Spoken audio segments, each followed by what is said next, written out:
વિદ્યાર્થી મિત્રો, આજે આપણે ખાતાના પ્રકાર અને ઉધાર જમાના નિયમો વિશે માહિતી મેળવીશું.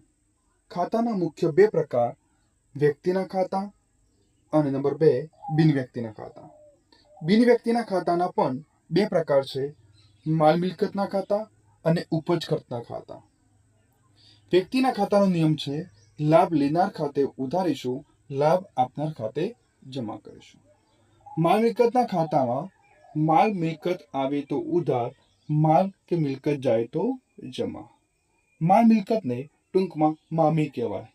મામાની વાઈફ નહીં, મામી એટલે માલ મિલકત. માલ મિલકત આવે તો ઉધાર અને માલ મિલકત જાય તો જમા. ટૂંકમાં મામી આવે તો ઉધારીશું, મામી જાય તો જમા.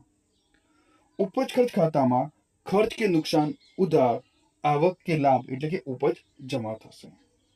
તો તમને વધારે ઉદાહરણ ઉપરથી ખ્યાલ આવશે તો નીચે કેટલાક ઉદાહરણ છે. પરેશભાઈને ₹5,000 ચૂકવ્યા.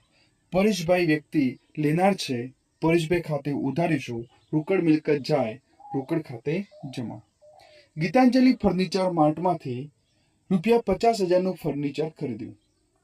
ફર્નિચર મિલકત આવે છે, ફર્નિચર ખાતે ઉધાર, ગીતાંજલિ ફર્નિચર માર્ટ આપનાર છે, ગીતાંજલિ ફર્નિચર માર્ટ ખાતે જમા. ₹2,000 ડિવિડન્ડ મળ્યું. ડિવિડન્ડ મળ્યું એટલે રોકડ મિલકત આવે છે, રોકડ ખાતે ઉધાર, ડિવિડન્ડની ઉપજ થઈ, ડિવિડન્ડ ખાતે જમા. એસબીઆઈ બેંકમાં ₹10,000 ભર્યા.